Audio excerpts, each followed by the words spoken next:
श्रीगणेशाय नमः। श्रीसीतारामाभ्यां नमः। श्रीहनुमते नमः। श्रीउमापते नमः। श्रीगुरुवे नमः। सब संतन की जय जय। जय जय सीताराम। राधे श्याम।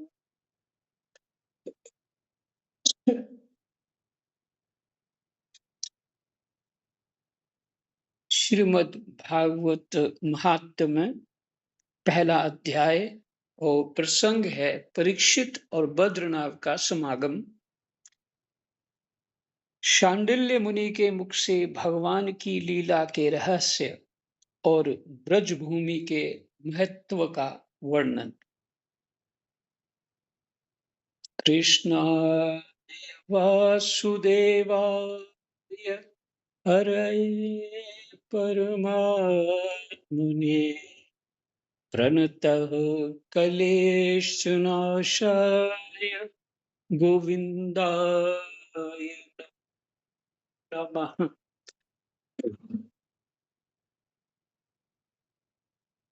महर्षि व्यास कहते हैं, जिनका स्वरूप है सच्चिदानंद घन, जो अपने सौंदर्य और माधुर्य आदि गुणों से सबका मन अपनी ओर आकर्षित कर लेते हैं और सदा सर्वदा अनंत सुख की वर्षा करते रहते हैं, जिनकी जिनकी ही शक्ति से इस विश्व की उत्पत्ति, स्थिति और प्रलय होते हैं,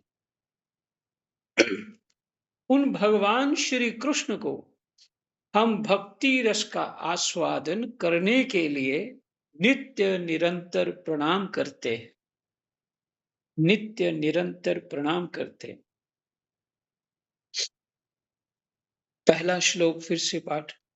जिनका स्वरूप है सच्चिदानंद घन, जो अपने सौंदर्य और माधुर्य आदि गुणों से सबका मन अपनी ओर आकर्षित कर लेते। माधुर्य आदि गुण और सौंदर्य, और सदा सर्वदा अनंत सुख की वर्षा करते रहते हैं। सदा सर्वदा अनंत सुख की वर्षा करते रहते हैं, जिनकी ही शक्ति से इस विश्व की उत्पत्ति, स्थिति और प्रलय होते हैं।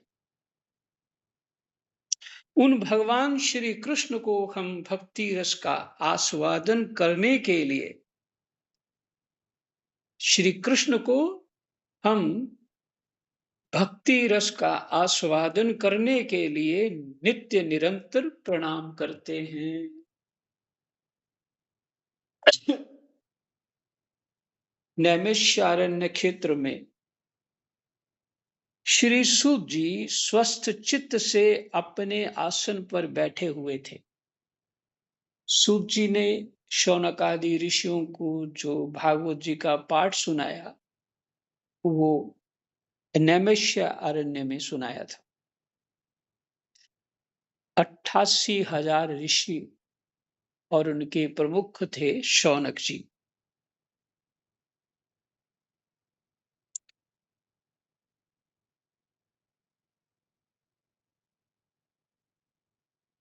उस समय भगवान की अमृतमयी लीला कथा के रसिक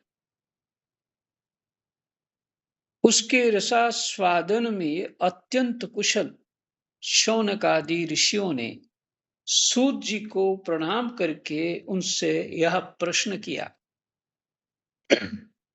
ऋषियों ने पूछा, सूत जी, धर्मराज युधिष्ठिर जब श्री मथुरा मंडल में अनिरुद्ध नंदन वज्र का,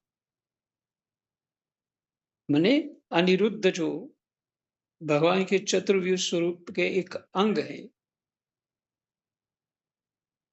अनिरुद्ध जी जो हैं, उनके पुत्र वज्र का और हस्तिनापुर में अपने पौत्र परीक्षित का राज्याभिषेक करके हिमालय पर चले गए।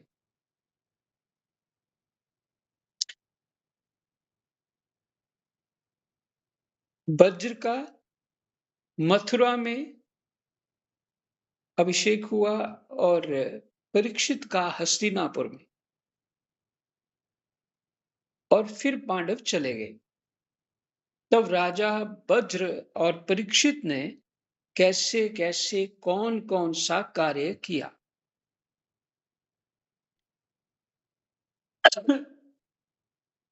सूत जी ने कहा, भगवान नारायण नरोत्तम नर देवी सरस्वती और महर्षि व्यास को नमस्कार करके शुद्ध चित्त होकर भगवत तत्व को प्रकाशित करने वाले इतिहास पुराण रूप जय का उच्चारण करना चाहिए। जय, जय का उच्चारण करना चाहिए।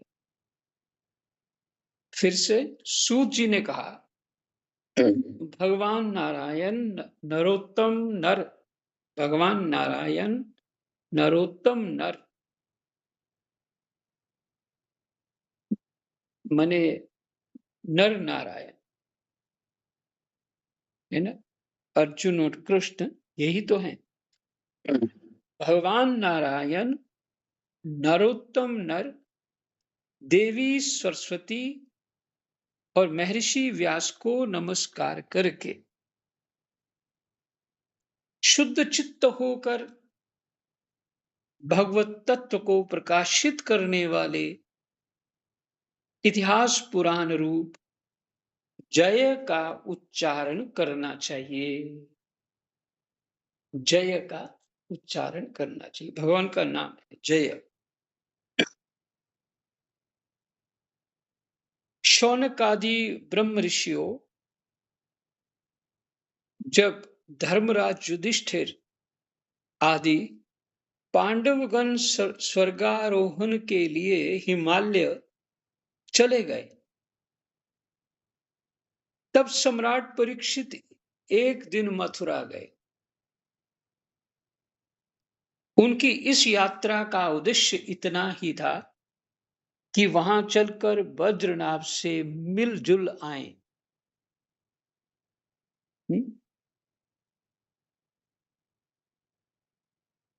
पांडव जब चले गए हिमालय, तब सम्राट परीक्षित एक दिन मथुरा गए। उनकी इस यात्रा का उद्देश्य इतना ही था कि वहां चलकर वज्रनाभ से मिलजुल आए। ये बहुत पहले की घटना होगी, क्योंकि परीक्षित तो अभी भागवत जी में तो शरीर छोड़ चुके हैं। तो इसका अर्थ यही है कि पहले की घटना है जब पांडव चले गए थे स्वर्गारोहण।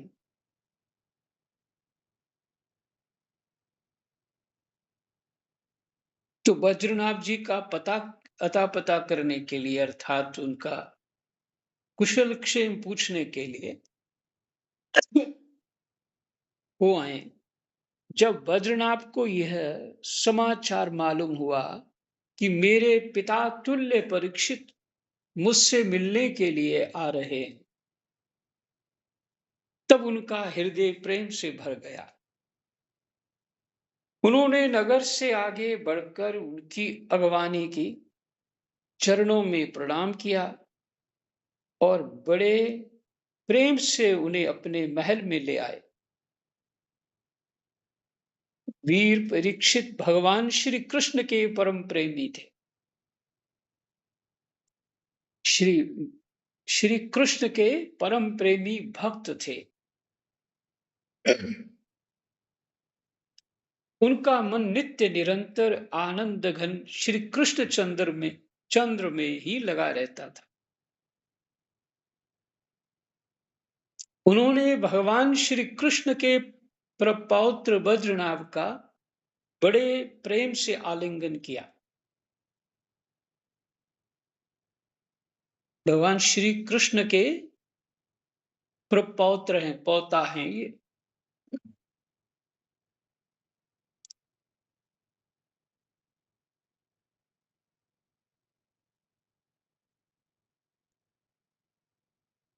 इसके बाद अंतःपुर में जाकर भगवान श्री कृष्ण की रोहिणी आदि पत्नियों को नमस्कार किया। और रोहिणी आदि श्री कृष्ण पत्नियों ने भी सम्राट परीक्षित का अत्यंत सम्मान किया। वे विश्राम करके जब आराम से बैठ गए, तब उन्होंने बद्रीनाथ से यह बात कही। राजा परीक्षित ने कहा, हे तात, तुम्हारे पिता और पितामहों ने मेरे पिता पितामह को बड़े बड़े संकटों से बचाया है। मेरी रक्षा भी उन्होंने ही की है। प्रिय वज्रनाभ, यदि मैं उनके उपकारों का बदला चुकाना चाहूं, तो किसी प्रकार नहीं चुका सकता।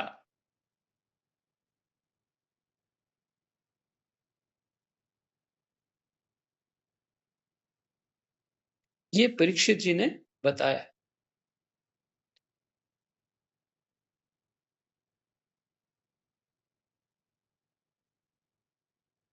इसलिए मैं तुमसे प्रार्थना करता हूं कि तुम सुखपूर्वक अपने राजकाज में लगे रहो।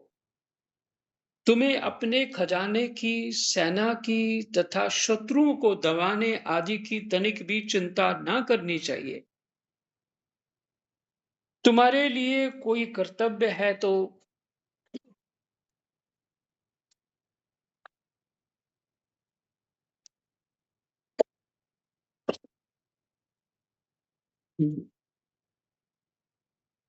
केवल तुम्हारे लिए कोई कर्तव्य है तो केवल एक ही,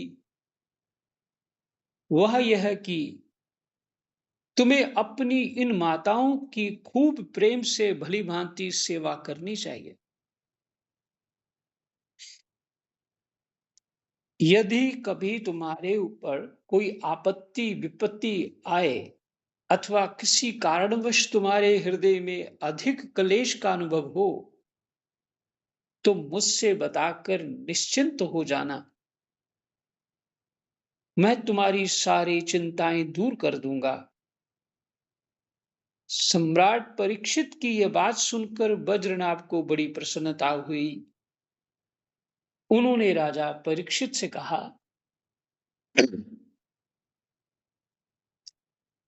वज्रनाभ ने कहा, महाराज, आप मुझसे जो कुछ कह रहे हैं, वह सर्वथा आपके अनुरूप है।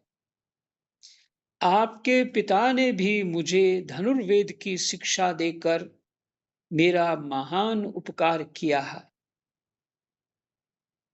अभिमन्यु। हम्म, अभिमन्यु पिता है इनके।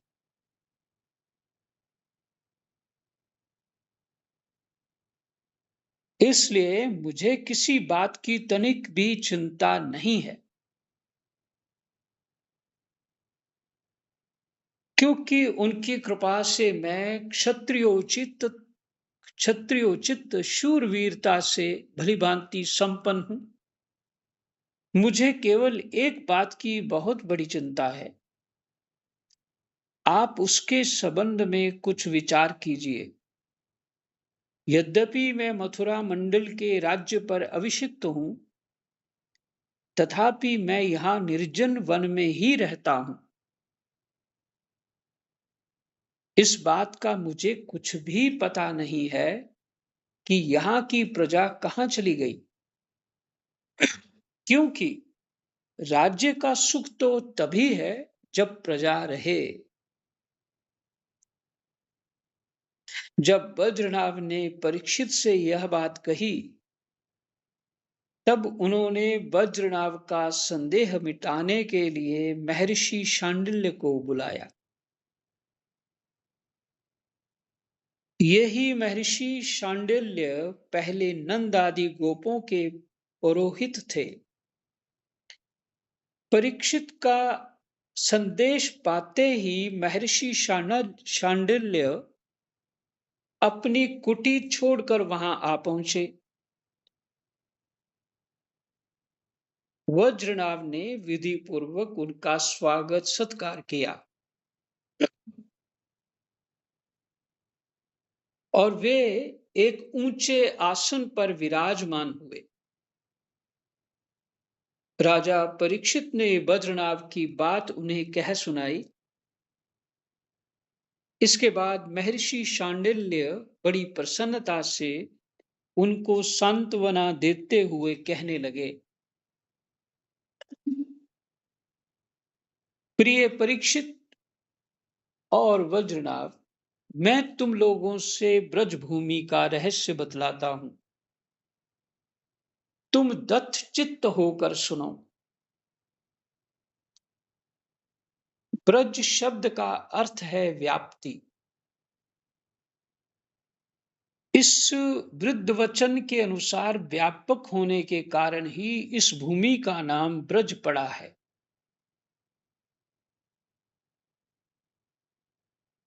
सत्वरजतम, इन तीन गुणों से अतीत जो पर ब्रह्म है वही व्यापक है।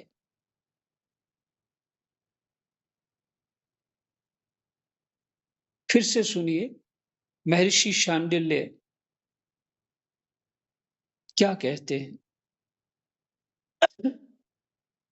प्रिय परीक्षित और वज्रनाभ, मैं तुम लोगों से ब्रजभूमि का रहस्य बतलाता हूं। तुम दत्तचित्त होकर सुनो, अर्थात पूरी एकाग्रता से सुनो। ब्रज शब्द का अर्थ है व्याप्ति। इस वृद्ध वचन के अनुसार व्यापक होने के कारण ही इस भूमि का नाम ब्रज पड़ा है, अर्थात व्यापक है।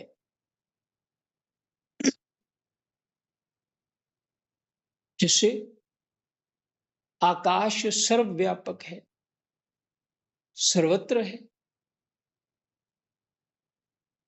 ये व्यापक व्याप्ति मैंने जो ब्रज है वो व्यापक है। सत्व रज तम, इन इन तीन गुणों से अतीत जो पर ब्रह्म है वही व्यापक है।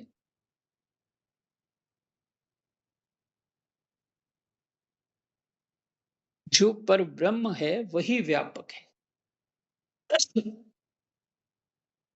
इसलिए उससे ब्रज कहते हैं। वह सदानंद स्वरूप परम ज्योतिर्मय और अविनाशी है। वह सदानंद स्वरूप परम ज्योतिर्मय और अविनाशी है। जीवन मुक्त पुरुष उसी में स्थित रहते हैं।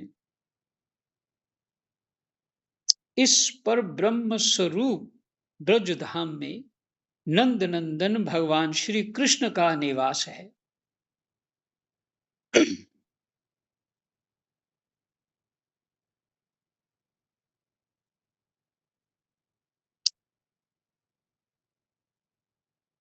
फिर से,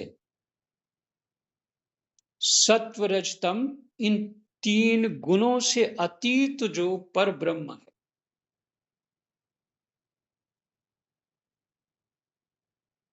तुरीय तत्व ही कहा जाता है, वही व्यापक है, मतलब सर्वत्र है, इसलिए उसे ब्रज कहते हैं।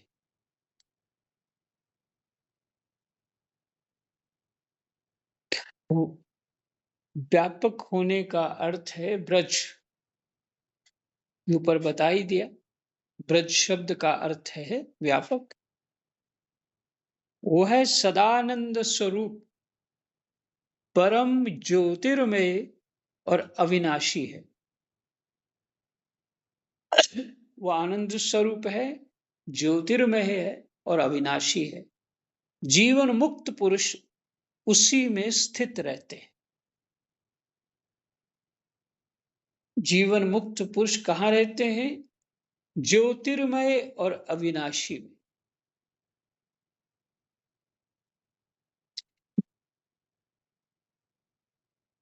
उस पर ब्रह्म स्वरूप ब्रज धाम में नंद नंदन भगवान श्री कृष्ण का निवास है।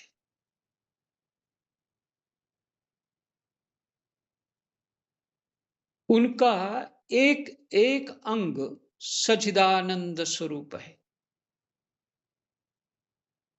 वे आत्माराम और आप्त काम है। प्रेम रस में डूबे हुए रसिक जन ही उनका अनुभव करते हैं।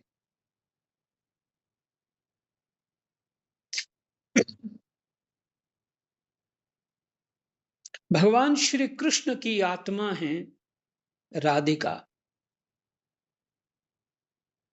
उनसे रमन करने के कारण ही रहस्य रस के मर्मज्ञ ज्ञानी पुरुष उन्हें आत्मा राम कहते हैं।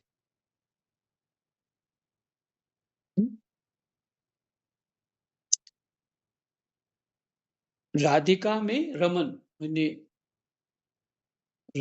राधिका की स्मृति, वही हुआ रमन करना।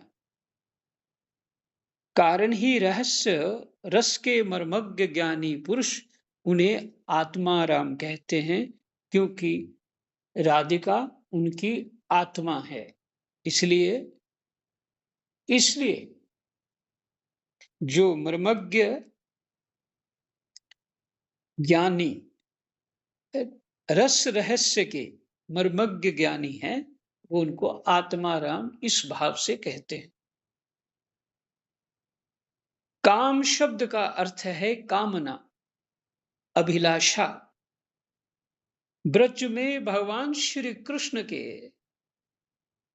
वांछित पदार्थ हैं गौएं,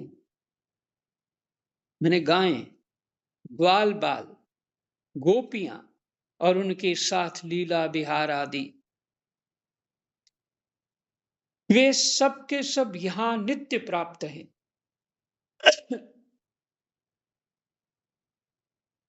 वे सब के सब यहां नित्य प्राप्त हैं। इसी से श्री कृष्ण को आप्त काम कहा गया है। इसी से श्री कृष्ण को आप्त काम कहा गया है। भगवान श्री कृष्ण की यह रहस्य लीला प्रकृति से परे।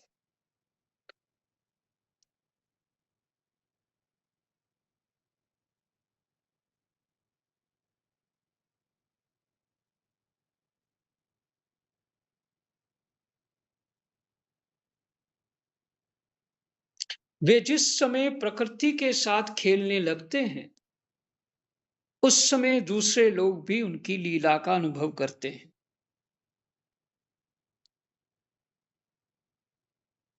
भगवान श्री कृष्ण की यह रहस्य लीला प्रकृति से परे है। वे जिस समय प्रकृति के साथ खेलने लगते हैं, उस समय दूसरे लोग भी उनकी लीला का अनुभव करते हैं।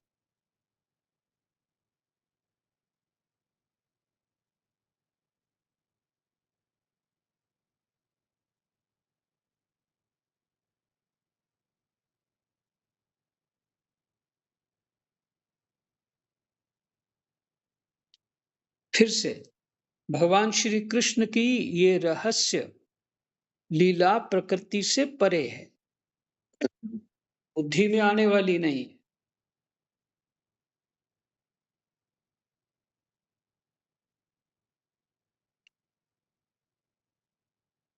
श्लोक नंबर 23 फिर से पाठ हो रहा है।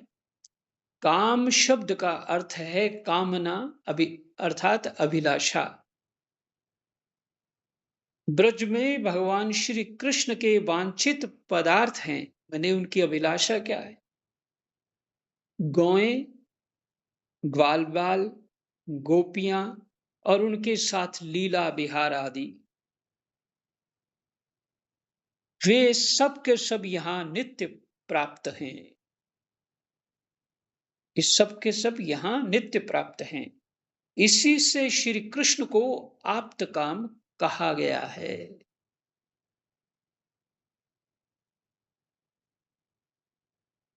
और भगवान से वो दूर होते ही नहीं है।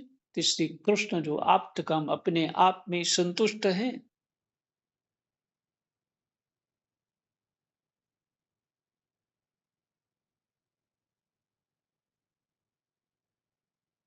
भगवान श्री कृष्ण की यह रहस्य लीला प्रकृति से परे है।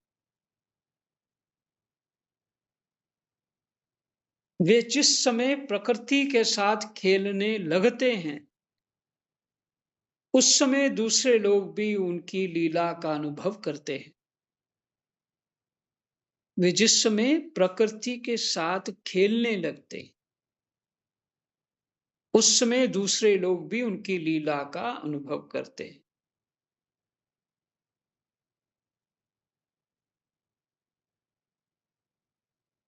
प्रकृति के साथ क्या खेलते हैं, कैसे खेलते हैं, आगे श्लोक है 25 में। प्रकृति के साथ होने वाली लीला में ही रजोगुण, सत्वगुण और तमोगुण के द्वारा सृष्टि, स्थिति और प्रलय की प्रतीति होती है। किससे प्रतीति होती है? रजोगुण, सत्वगुण और तमोगुण। प्रतीत होना, जैसे स्वप्न हमें प्रतीत होता है, प्रतिबिंब हमें प्रतीत होता नहीं है, इसलिए सिर्फ प्रतीत होता है। इसलिए प्रकृति में प्रकृति के साथ होने वाली लीला में रजोगुण, सत्वगुण और तमोगुण के द्वारा सृष्टि, स्थिति और प्रलय की प्रतीति होती है। केवल प्रतीति होती है। प्रलय की, उत्पन्न होने की, सृष्टि की, पालन करने की और प्रलय की, ये प्रतीति होती है पर होती नहीं है। इस प्रकार ये निश्चय होता है कि भगवान की लीला दो प्रकार की है, एक वास्तवी और दूसरी व्यवहारिकी। व्यवहारिकी तीन गुणों में होगी ना। वास्तविक जो भगवान आप्त काम है, अर्थात अपने से ही सब कुछ रचा हुआ आत्म स्वरूप है। गौएं भी, ग्वाल बाल भी, गोपियां भी।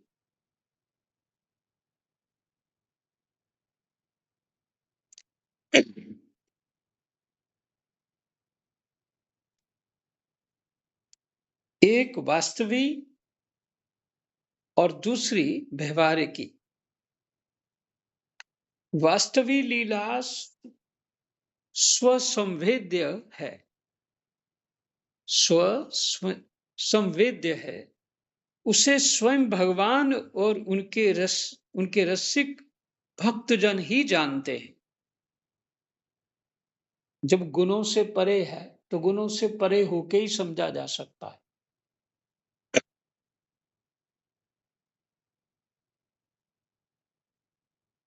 क्योंकि बुद्धि तो व्यवहार में ही आती है, गुणों से परे।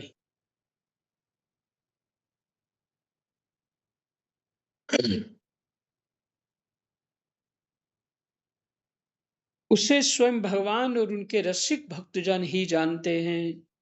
जीवों के सामने जो लीला होती है, वह व्यवहारिकी लीला है, जिसको हम पढ़ते, सुनते और सुनाते हैं।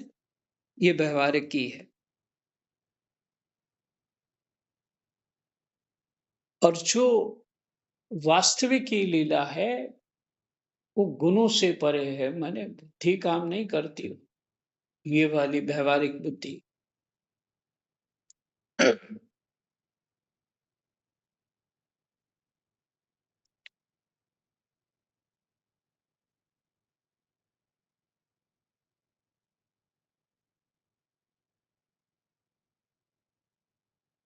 उसे स्वयं भगवान और उनके रसिक भक्तजन ही जानते हैं। जीवों के सामने जो लीला होती है वह व्यवहारिक की लीला है। वास्तविक लीला के बिना व्यवहारिक की लीला नहीं हो सकती। परंतु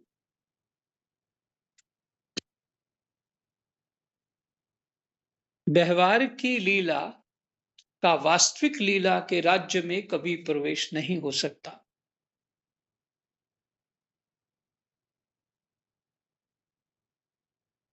हाँ, प्राकृतिक लीला का वास्तविक लीला के में प्रवेश नहीं हो सकता, ठीक है। तुम दोनों भगवान की जिस लीला को देख रहे हो, यह व्यवहार की लीला है। परीक्षित ने और बद्रनाथ ने जो सुना देखा, वो व्यवहार की लीला में है। यह पृथ्वी और स्वर्ग आदि लोग इसी लीला के अंतर्गत हैं।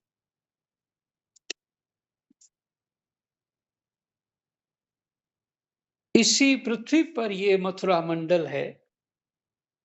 यही वह ब्रज भूमि है जिसमें भगवान की वह वास्तविक लीला, रहस्य लीला गुप्त रूप से होती रहती है। इसी ब्रज में होती रहती है। वह कभी कभी प्रेम पूर्ण हृदय वाले रसिक भक्तों को सब और दिखने लगती है। कभी 28वें द्वापर के अंत में जब भगवान की रहस्य लीला के अधिकारी भक्तजन यहाँ एकत्र होते हैं, जैसा कि इस समय भी कुछ काल पहले हुए थे, भगवान का अवतार हुआ था। उस समय भगवान अपने अंतरंग प्रेमियों के साथ अवतार लेते हैं। उनके अवतार का यह प्रयोजन होता है, उनके अवतार का यह प्रयोजन होता है कि रहस्य लीला के अधिकारी भक्तजन भी अंतरंग परिकरों के साथ सम्मिलित होकर लीला रस का आस्वादन कर सकें। इस प्रकार जब भगवान अवतार ग्रहण करते हैं, उस समय भगवान के अभिमत प्रेमी देवता और ऋषि आदि भी सब और अवतार लेते हैं। 30 श्लोक तक महात्म का पाठ हो गया, प्रथम अध्याय। जय जय सीताराम, राधे श्याम, कृष्णाय वासुदेवा, हरे परमात्मने प्रणतः क्लेशनाशा, गोविन्दाय नमो नमः। जय